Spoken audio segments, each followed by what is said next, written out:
नमस्कार, जय जिनेंद्र. मी निलेश एखंडे, आर्यनंदी परिवार सोलापूर. आपण आर्यनंदी जैन सामाजिक फाउंडेशन तर्फे जी आर्यनंदी समाज कल्याण निधी योजना आहे त्याच्याबद्दल अधिक माहिती घेण्यासाठी हा मी व्हिडिओ तयार करत आहे. ऑलरेडी आम्ही एक वेबिनार घेऊन हे एक्सप्लेन केलं होतं, पण बऱ्याच जणांना कळली नाही. त्यामुळे पुन्हा एकदा आम्ही तुमच्यापर्यंत येतोय हा व्हिडिओ घेऊन. तर ही स्कीम काय आहे त्याचे डिटेल्स मी सांगणार आहे. ह्या स्कीमच्या शेवटी मी व्हॉट्सॲप नंबर दिलेला आहे. कोणाला काय डाऊट्स असतील, कोणाच्या शंका असतील तर आपण जरूर विचाराव्यात आणि सगळ्यांनी यामध्ये सामील व्हावं. सबस्क्राईब करा. आर्यनंदी सामाजिक फाउंडेशन याच्या थ्रू आर्यनंदी समाज कल्याण निधी योजना ही आम्ही राबवत आहोत. या योजनेचे कार्यालय जे आहे ते आर्यनंदी नागरी सहकारी पतसंस्था 54 गोल्डफिंच पेठ सोलापूर हे असणार आहे. या योजनेचे उद्दिष्ट काय तर मृत सभासदाच्या वारसदारास आर्थिक मदत करणे किंवा सभासदास अपंगत्व आले किंवा कमावण्यास सक्षम नसणाऱ्या सभासदास आर्थिक मदत करणे. आता अपंगत्व म्हणजे काय तर ज्यावेळेस त्याचा ॲक्सिडेंट होईल, त्या सभासदाचा जो सभासद होईल त्याचा दुर्दैवाने त्याचा ॲक्सिडेंट जर झाला आणि त्याला अपंगत्व आले तर त्यावेळेससुद्धा आपण ह्या सभासदाला मदत करणार आहोत. ही टर्म इन्शुरन्ससारखीच स्कीम आहे. ही इंडियन मेडिकल असोसिएशनला पॅरलल चालणारी आहे आणि आमची आर्यनंदी परिवाराची एक महत्त्वाकांक्षी योजना आहे. तर याच्यासाठी पात्रता काय आहे, आर्यनंदी जैन सामाजिक फाउंडेशन या ट्रस्टचा सभासद असणे अनिवार्य आहे. जे आता आपण ट्रस्ट म्हणलो त्याचा तो सभासद असायला पाहिजे. त्याच्यानंतर योजनेचे वैशिष्ट्य काय व याच्यामध्ये सांगायचं होतं की ज्याला फक्त मृत झाल्यानंतरच त्या वारसदारास एक रकमी पैसे मिळणार आहे, एक रकमी लाभांश मिळणार आहे मृत झाल्यानंतर, इतर वेळेस मिळणार नाहीत. त्यानंतर या योजनेचे वैशिष्ट्य आहे, ही योजना सर्व समाजातील सर्व घटकांसाठी लागू आहे. फक्त एका जातीसाठी एका धर्मासाठी नाही, ही सर्व जातीसाठी सर्व धर्मांसाठी त्या सर्वांसाठी ही योजना लागू आहे. त्यामुळे कुठल्याही समाजातील कुठल्याही घटकातला माणूस याचा सभासद होऊ शकतो. कुठलाही घटक त्याचं कमीत कमी वय 18 वर्ष असावं आणि जास्तीत जास्त 55 वर्ष. या जो 18 ते 55 वर्ष आहे त्यातला कुठलाही व्यक्ती हा सभासद म्हणून इथं भाग घेऊ शकतो. या योजनेचा लाभ 1 वर्षानंतर चालू होईल, म्हणजे याचा वेटिंग पिरियड 1 वर्ष आहे. म्हणजे समजा आज सभासद झाला तो आणि 1 वर्षाच्या आत त्याचा नैसर्गिक मृत्यू झाला तर त्याला लाभांश मिळणार नाही, पण त्याचा अपघाती मृत्यू किंवा अपंगत्व आले तर त्याला लाभांश मिळेल. त्यामुळे 1 वर्ष हे वेटिंग पिरियड आहे, टर्म इन्शुरन्ससारखंच. त्याच्यानंतर मात्र त्याला कधीही तो 1 वर्षानंतर अगदी दुसऱ्या दिवशी त्याची जर मृत्यू झालेला असेल तरीसुद्धा त्याला लाभ मिळू शकेल. त्याच्यानंतर पहिले 500 सभासद यांना एंट्री फी माफ आहे. आता पहिले 500 सभासदांची एंट्री फी तुम्ही द्यावी असं आम्ही म्हणत नाही, माफ केलेली आहे. पण त्याच्यात पण एक छोटीशी आम्ही अट घातली आहे. अट नाही आहे ती, फक्त सगळ्यांसाठीच एक फायदेशीर आहे म्हणून. जर तुम्ही चैन सभासदसारखं केलेलं आहे, जर तुम्ही 3 सभासद आणून दिले तर एंट्री फी माफ होईल. असं काही कंपल्सरी नाही, पण तुम्ही आणलं तर आम्हाला अजून फायदा होईल. तर अशी ही एंट्री फीची रिक्वायरमेंट ठेवलेली आहे. आणि त्याच्यानंतर कधी 500 नंतर तर तो एंट्री घेणार असेल तर त्याला कंपल्सरी एंट्री फी भरावी लागणार आहे. तर त्याचा टेबल एक आहे, तो टेबल आपण पुढं बघणार आहे. आता याचा टेबल इथं दिलेला आहे. तो टेबल कसा आहे बघा. ज्याचं वय 18 वर्ष आहे, 18 ते 30, तर त्याचं ॲडमिशन फी जे आहे ते एंट्री फी जे आहे ते 250 रुपये. त्यानंतर त्यांनी ॲडव्हान्स कॉन्ट्रीब्युशन द्यायचं आहे, म्हणजे आगाऊ कॉन्ट्रीब्युशन द्यायचं आहे 500 रुपये. 2 वर्षाची त्याची 100 रुपये वार्षिक वर्गणी, असं 950 रुपये. 30 ते 40 वर्ष असेल तर 500 रुपये ही एंट्री फी झाली. त्याच्यानंतर आगाऊ रक्कम जी आहे त्यांनी भरायची आमच्याकडं कॉन्ट्रीब्युशन ते 500 रुपये. वार्षिक फी 200 रुपये, अशी मिळून 1200 रुपये. 40 ते 50 असेल तर 750 रुपये एंट्री फी आहे, 500 रुपये कॉन्ट्रीब्युशन आहे, 200 रुपये ॲन्युअल मेंबर फी आहे आणि 1450 रुपये त्याची जी आहे ती टोटल फीस आहे. 50 ते 55 असेल तर 1000 रुपये आहे एंट्री फी, 500 रुपये ॲडव्हान्स कॉन्ट्रीब्युशन आणि 200 रुपये वार्षिक वर्गणी म्हणजे ॲन्युअल फी आणि 1700 रुपये. याच्यामध्ये कॉलम नंबर 1 आणि कॉलम नंबर 3 यालाच फक्त GST लागू होतो, त्यामुळं ते GST याला लागू होईल, राईट. तर हे प्लस GST आहे, GST भरून आपल्याला कॉन्ट्रीब्युशन फी भरायची आहे. आता जे पहिले 500 सभासद आहेत त्यांना ही फी माफ असू शकते, त्यांना ही फी माफ असेल, इकडची फी माफ असेल कॉलम नंबर 1 वरची. आता याच्यानंतर बघा योगदान म्हणजे कॉन्ट्रीब्युशन काय. प्रत्येक सभासदाने 25 रुपये प्रति मृत्यू प्रति वर्ष योगदान देणे बंधनकारक आहे. म्हणजेच काय, समजा आपण तर पहिल्या वर्षी काहीच नाही म्हणून सांगितलं आहे, राईट. पण समजा पहिल्या वर्षानंतर एखाद्या सभासदाचा मृत्यू झाला तर त्याचं कॉन्ट्रीब्युशन तुम्ही 25 रुपये, फक्त 25 रुपये आम्हाला द्यायचं आहे. त्यासाठी लागणारे पैसे हे आगाऊ 500 आम्ही घ्यायचं कारण तेच आहे. एक असं निष्कर्ष काढलेला आहे की 1000 लोक जर असतील निरोगी लोक तर त्याच्यामागं 20 लोकांचा मृत्यू होतो, असं एक साधारणतः ढोबळ मनाने आम्ही हायपोथेटिकली वर्कआउट केलेलं आहे, राईट. हे पण आम्हाला वर्कआउट करून मिळालेलं आहे. तर म्हणजे 20 लोकांचा मृत्यू गृहीत धरून चालतो आहे आम्ही. दुर्दैवाने होऊ नये तसं, पण कधीतरी मृत्यू हा येणार आहे, अटळ आहे. तर तो मृत्यू 20 लोकांचा होतो आहे. तर 25 गुणिले 20 याप्रमाणे 500 रुपये म्हणून प्रत्येक सभासदाने 500 रुपये आगाऊ देणे बंधनकारक आहे. हे योगदान 20 मृत्यू प्रतिवर्ष मानून घेतलेलं आहे, प्रत्यक्षात वेगळा असू शकतं.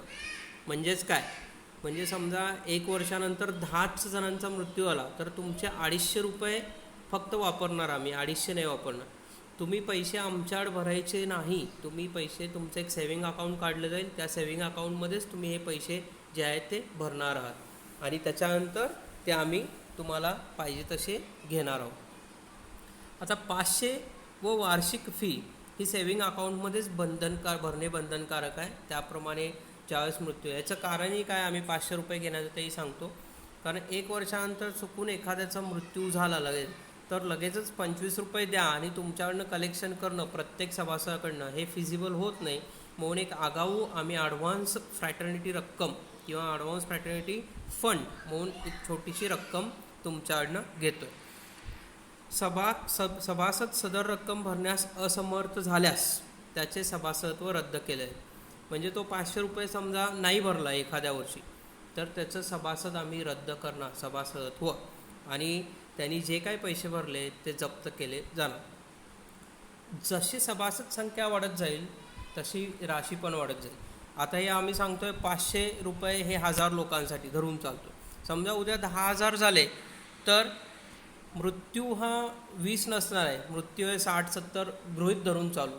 तर 70-80 मृत्यू आले तर साधारणतः 2000 रुपये तुम्हाला भरावे लागतील. 100 झाले तर 2500 भरावे लागतील. त्यामुळं जेवढे सभासद वाढत जातील तशी रक्कम ही वाढत जाणार आहे. म्हणूनच आम्ही फार छोटी रक्कम ठेवली आहे. 25 रुपये ही रक्कम ठेवायचं कारण एकदम गरीबातला गरीब जो माणूस आहे, अगदी तळागाळातला माणूस ज्याची पेईंग कॅपॅसिटी फार कमी आहे त्याला ही स्कीम ऑफर्डेबल व्हावी म्हणून आम्ही केलेली. अगदी इन्शुरन्स कंपन्या आपण बघितलं, बाहेर 1 लाखाचं इन्शुरन्स जर घेतलो आपण तर प्रीमियम 8-9 हजार रुपये येतो. पण आपण तेवढं घेत नाही आहे, याचं कारण तेच आहे. त्यामुळं साध्या एकदम गरीबातल्या गरीब माणसालासुद्धा ही स्कीम ऑफर्डेबल व्हावी म्हणून आपण ही अशी 25 रुपयेच ठेवलेली आहे.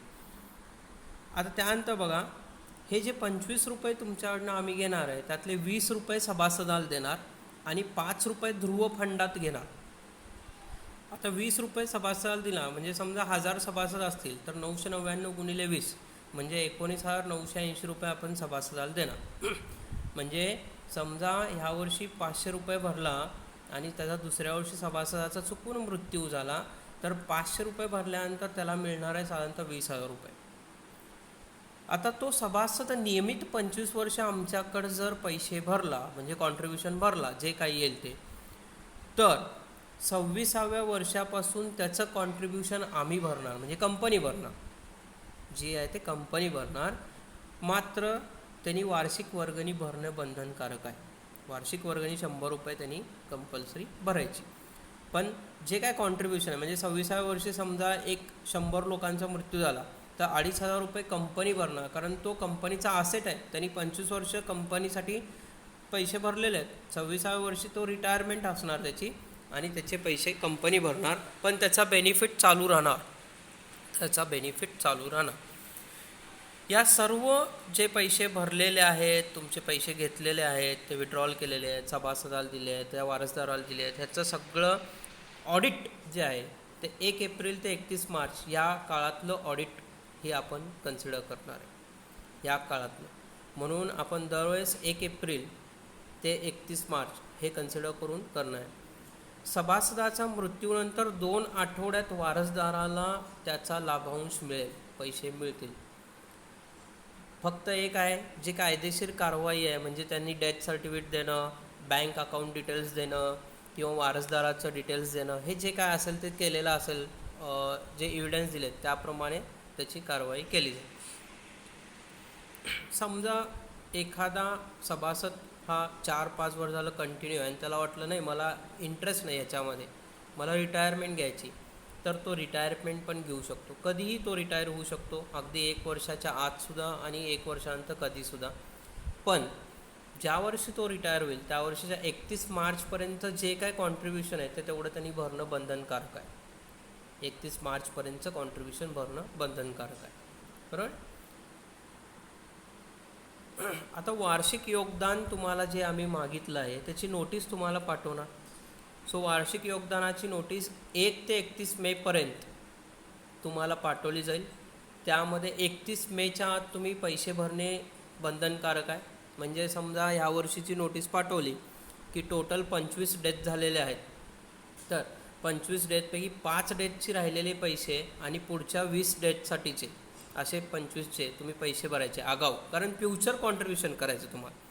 मागचं जे काही इनकम्प्लीट असेल ते कंप्लीट करणे आणि फ्युचर कॉन्ट्रीब्युशन करणे हे त्याच्यामध्ये येणार. आणि टाईम टू टाईम 20ची व्हॅल्यू राहणार नाही, ही चेंज होत जाऊ शकणार आहे. म्हणजे सभासद 5,000 झाले तर 20 नसणार आहेत, ते त्या पटीत वाढत जाऊ शकतात. त्यामुळे तुम्हाला 500 रुपये भरा म्हणू शकणार नाही आम्ही. त्यावेळेस तुम्हाला सांगितलं 1,000 रुपये भरा, 1,500 रुपये भरा, तर ते तुम्ही 31 मेपर्यंत भरणं बंधनकारक आहे. समजा तुम्ही 31 मेपर्यंत विसरलात, भरू शकला नाही, तर 1 जून ते 31 जुलैपर्यंत पण तुम्ही भरा. तेवढ्या काळात तुम्ही भरला तर फक्त 50 रुपये तुम्हाला विलंब फी भरावी लागेल, लेट फी. म्हणजे आम्ही तुम्हाला आठवण करून देण्याची जी फी आहे ती 50 रुपये थोडक्यात, तर ती भरा. समजा त्यातही तुम्ही भरू नाही शकलात, काही हरकत नाही, 1 ऑगस्ट ते 3 सप्टेंबरपर्यंत आपण भरावं. या काळामध्ये पण 1 ऑगस्ट ते 30 सप्टेंबरमध्ये तुम्ही 100 रुपये विलंब शुल्कासह भरावं लागतील तुम्हाला. समजा 30 सप्टेंबरपर्यंत तुम्ही भरूच शकला नाही, आम्ही तुम्हाला 2दा नोटीस पाठवली, अगोदर पण म्हणजे 3 नोटीस, तर भरूच नाही शकला, तर मात्र 1 ऑक्टोबरपासून आपलं सभासदत्व रद्द केलं जाईल. कारण 3 नोटीस देऊनसुद्धा आपल्याला भरणं होऊ शकत नसेल तर आपलं सभासदत्व रद्द केलं जाईल. आता ही नोटीस तुम्हाला येईल कशी, तर ही नोटीस तुम्हाला फर्स्ट रिमाइंडर जे असणार आहे ते SMS, ईमेल, व्हॉट्सॲप किंवा एनी इलेक्ट्रॉनिक मीडिया थ्रू पाठवणं आहे. शक्यतो पोस्ट टाळतो आहे, पण बऱ्याच ठिकाणी पोस्टाची पण गरज पडली तर ती करूया. पण 90% जे आहे ते व्हॉट्सॲप, ईमेल किंवा SMS थ्रू आहे. आता आपण सगळे इलेक्ट्रॉनिक मीडिया वापरतो, इलेक्ट्रॉनिक मीडिया थ्रू काम करतो आहे, डिजिटल इंडिया थ्रू. तर इलेक्ट्रॉनिक मीडिया सगळेजण वापरतो, सगळ्यांना माहिती आहे, त्यामुळं आपल्याला काय प्रॉब्लेम नाही. SMS बँकिंग आहे, तर तशीच ही सेवा आपण घेणार. फायनल रिमाइंडर 30 सप्टेंबरपर्यंत पाठवलं जाईल. त्या 30 सप्टेंबर म्हणजे ऑगस्टमध्ये पाठवलं जाईल आणि 30 सप्टेंबरपर्यंत आपण पैसे भरायचे 100 रुपयेप्रमाणे, म्हणजे 100 रुपये लेट फी धरून. आणि 1 ऑक्टोबरला तर आत्ता सांगितल्याप्रमाणे सभासदत्व रद्द केलं जाईल. समजा मगाशी रिटायर झालेला जो होता त्याला वाटलं रिजॉईन करायचं आहे मला. ह्या स्कीमची एक बढिया खासियत आहे की तुम्ही रिजॉईन पण होऊ शकता. तर तो रिजॉईन पण होऊ शकतो. त्यासाठी त्याला पुन्हा नवीन ॲप्लिकेशन भरावं लागेल, नवीन फॉर्म, फोटो आणि वयाचा दाखला द्यावा लागेल. कारण 55 वर्षाच्या आत असेल तरच तो भरू शकतो. त्यामुळे 55 वर्ष किंवा रिटायर झाल्यानंतर 3 वर्ष ह्यातलं जे कमी असेल त्यावेळेस तो भरू शकतो. म्हणजे समजा 52 वर्षाचा आहे, एखाद्याने 52 वर्षी रिटायरमेंट घेतली आणि त्यांनी 55 वर्षापर्यंत तो रिजॉईन होऊ शकतो. पण समजा एखाद्याने 54 वर्षी रिटायरमेंट घेतली आणि तो 3 वर्ष म्हणल्यानंतर 57 वर्षी आला, नाही मला रिजॉईन करायचं आहे, तर नाही करणार. कारण 55 हे आमचं लिमिटच आहे, मॅक्झिमम लिमिट आहे. त्याच्या आत तुम्ही असाल तर करू शकणार. समजा एखाद्या सभासदाचं वय 35 वर्ष आहे, तो रिटायर झाला, 35व्या वर्षी त्यांनी रिटायरमेंट घेतली आणि तो 39व्या वर्षी आला तरीसुद्धा तो जॉईन होणार नाही. सो 3 वर्षामध्ये तो जॉईन होऊ शकतो. 4थ्या वर्षी आला तर जॉईन व्हायला त्याला अधिकार नाही आहे. पण जॉईन होताना पुन्हा योगदानाचे पुन्हा 500 रुपये आगाऊ भरायचे त्याला, म्हणजे future contribution plus entry fee भरायची आहे. आणि मागं जे योगदान होऊन गेले, समजा 3 वर्षांनी आलं तर मागच्या 3 वर्षाचे योगदान आणि प्रत्येक वर्षाचं 100 रुपये विलंब फी असं त्यांनी भरणं बंधनकारक आहे. राईट. तर हे सगळं भरून तो रिजॉईन होऊ शकतो. हे असं करायचं कारण काय, हा रिजॉईन झालेला जो व्यक्ती आहे, सभासद आहे, त्याला 365 दिवसाचं वेटिंग पिरियड नाही आहे. म्हणजे तो आज रिजॉईन झाला आणि दुर्दैवाने त्या सभासदाचा 8 दिवसातच मृत्यू झाला तरीसुद्धा त्याला ह्या स्कीमची बेनिफिट घेता येणार आहे. म्हणून रिजॉईन झाल्यानंतर 365 दिवस वेटिंग पिरियड नाही. कारण तो आपला ऑलरेडी पहिला एक मेंबर आहे, तो आपला असेट आहे. फक्त तो कुठंतरी त्याचा जमलं नाही किंवा तो करू शकला नाही म्हणून तो रिटायर झाला. राईट. तर तो पुन्हा एकदा जॉईन होऊ शकतो. त्याच्यानंतर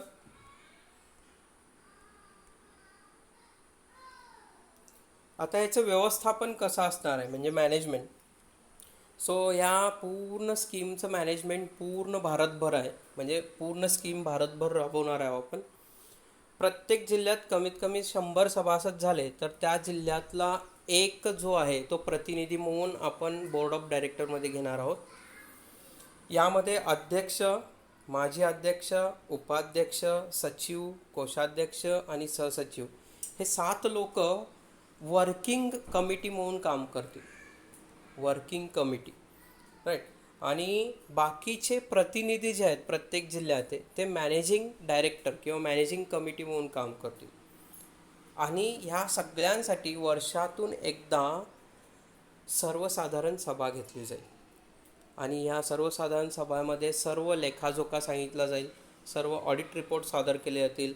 आपण काय केलेलं आहे, किती लोक किंवा किती जण सभासद झाले, किती जण रिजॉईन झाले, किती जण रिटायरमेंट घेतली, किती जणांना परतावा दिलो त्यांच्या वारसदारांना, हे सगळा लेखाजोखा वर्षातून एकदा सर्वसाधारण सभा घेऊन सांगितली जाईल.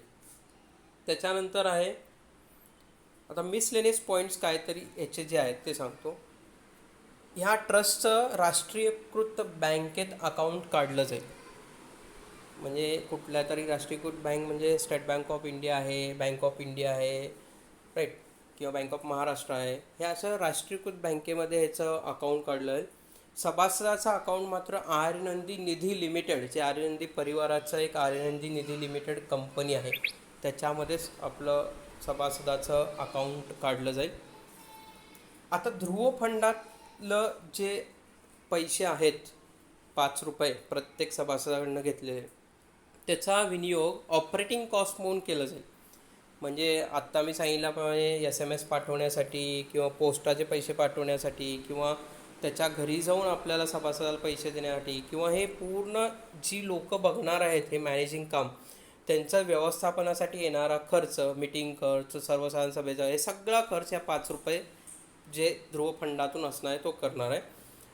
पण राहिलेली रक्कम आपण FD करणार आहोत किंवा म्युच्युअल फंडात टाकणार आहोत किंवा गव्हर्नमेंट बॉन्डमध्ये टाकणार आहोत, जे सर्वसाधारण सभेमध्ये फायनल होईल तेच.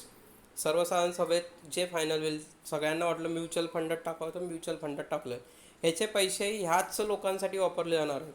बरं, एखादा सभासद एका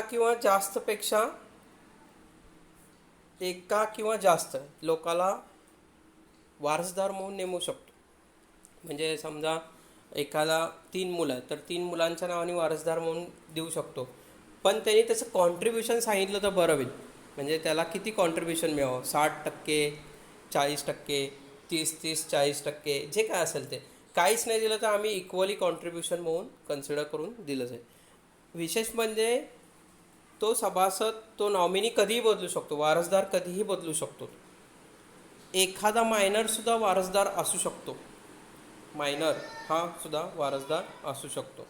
आता या स्कीमचं एक डिटेल सांगतो. इथं एक टेबल आहे.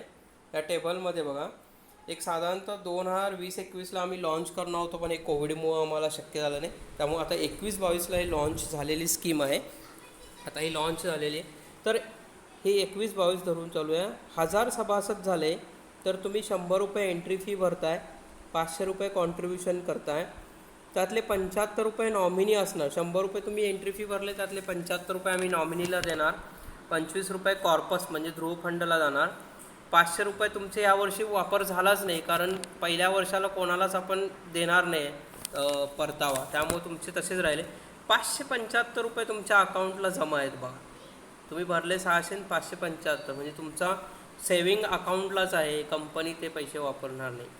समजा दुसऱ्या वर्षी 2000 सभासद झाले, 100 एंट्री फी प्रत्येकाने पुन्हा भरली, त्यातले पण पुन्हा 75 रुपये नॉमिनीला आणि 650 रुपये आले बा. 675 अधिक 75, 650 रुपये तुमच्या अकाउंटला जमा आहे. आता 500 रुपये तुम्ही जे भराल त्यातले 15 डेथ धरलो आम्ही, 15 डेथ, तर 375 रुपये तुमचे आम्ही कट करून घेतले किंवा तुम्ही कॉन्ट्रीब्यूट केले, राहिले 125 रुपये. सो हे 650 अधिक 125 रुपये तुमच्या अकाउंटला जमा आहेत. आणि जे वारसदाराला मिळणार आहे ते 39,980 रुपये प्रत्येक वारसदाराला मिळणारे पैसे, राईट. आत्ता असं जर तुम्ही बघितला तर साधारणतः एक आम्ही 10,000पर्यंत घेऊन गेलो होतो. सो एक एक्झाम्पल म्हणून 10,000 लोकांचं जर आपण कन्सिडर केलो तर 100 लोक असतात. त्यास 75 रुपये कॉन्ट्रीब्युशनप्रमाणे 1025 रुपये तुमच्या अकाउंटला राहणार. 500 रुपये कॉन्ट्रीब्यूट केले, 20 जणांची डेथ धरलो आहे. हे धरून चालू आहे, हायपोथेटिकल आहे, त्यामुळे ॲक्च्युअल हे व्हॅल्यू वेगळ्या असू शकतात. पण त्याला मिळणारी रक्कम बघा, 1,99,980 रुपये. ही स्कीमची खासियत आहे. आता एक्झाम्पल म्हणून मी सांगतो, 10,000 रुपये असताना 2 लाख रुपये तुम्हाला मिळत आहेत, बरोबर आहे. आणि ही एक समजा 10 वर्षाची किंमत आहे, 10 वर्षात 2 लाख मिळत आहेत. 10 वर्षात तुम्ही नॉर्मली ॲव्हरेज 1,000 रुपये दर वर्षाला जरी धरलात तर 10,000 रुपये आपलं कॉन्ट्रीब्युशन येतं आहे. आणि त्याच्या अगेन्स्ट 2 लाख रुपये आपल्याला जो आहे तो परतावा मिळतो आहे. समजा 1 लाख आपल्याकडे सभासद झाले धरून चालून, तर 1 लाख सभासदाचं मॅक्झिमम 200 लोकांचा मृत्यू जरी धरला तर तुम्ही कॉन्ट्रीब्यूट करताय 5,000 रुपये. आपण असं 10 वर्ष धरून चालू आहे की 5,000 रुपये तुम्ही भरताय. तुम्ही 10 वर्षात 50,000 रुपये भरताय, बरोबर आहे. पण 11व्या वर्षी समजा त्या सभासदाचा जर मृत्यू झाला तर त्याच्या वारसदाराला मिळणारी रक्कम जी आहे ती 20 लाख रुपये आहे. कारण 1 लाख गुणिले 20, ऑलमोस्ट 20 लाख रुपये कुठलीही कंपनी देऊ शकत नाही. ही स्कीम त्यासाठीच आम्ही राबवलं. एकदम साध्यातल्या साध्या, अगदी तळागाळातल्या लोकांसाठी पण ही स्कीम जी आहे ती उपयोगी आहे. तर ही अशी स्कीम आहे. तुम्हाला काही प्रॉब्लेम असतील, तुमच्या शंका असतील तर ह्या व्हॉट्सॲप नंबरवर तुम्ही नक्की ह्या शंका पाठवून द्या. हा माझा व्हॉट्सॲप नंबर आहे, निलेश एखंडे. हे अजून एक स्कीम चालवणार आहेत, वैभव आहेरकर, त्यांचा हा व्हॉट्सॲप नंबर आहे, कॉन्टॅक्ट नंबर आहे. तुम्ही कधीही कॉन्टॅक्ट करू शकता, व्हॉट्सॲप करू शकता. तुम्हाला रिप्लाय लगेचच मिळेल याची खात्री बाळगा. पण कधी कामात असेल तर रिप्लाय नक्की मिळेल, पण तुम्हाला रिप्लाय मिळाल्यानंतर तुम्ही विचारा. तर या स्कीममध्ये बऱ्याच सर्वच लोकांनी सहभागी व्हावं असं मी आवाहन करतो आर्यनदी परिवारातर्फे. तुमच्या काही शंका असतील तर नक्कीच या शंकांचं निरसन केलं जाईल. तुम्ही व्हॉट्सॲपवर शंका पाठवा आणि सगळ्या लोकांनी जॉईन व्हावं आणि ही स्कीम भरपूर पुढं चालावी अशी आमची इच्छा आहे, अशी आमची आर्यनदी महाराजांचरणी प्रार्थना आहे. तर एवढं बोलून मी माझी स्कीमचे डिटेल्स संपवतो. धन्यवाद. जय जिनेंद्र.